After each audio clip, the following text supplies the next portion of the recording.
Kumusta kayo, Nay? Ano natin?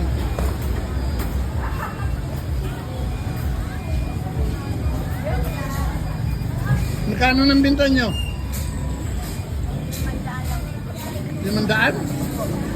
Marami na niyo.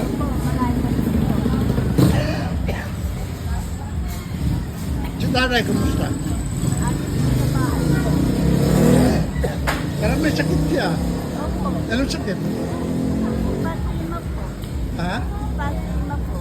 Pasma? Opo. Pasma po. Kaya kapunta ko kayo minsan doon. Teka, yun sila ulo. Ano ba yan? Takas po. Ginugulay ba yan? Opo.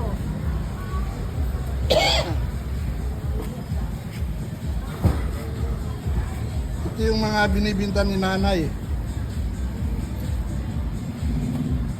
Araw kumikita siya ng mga 500 pesos para lang pambilang ng bigas.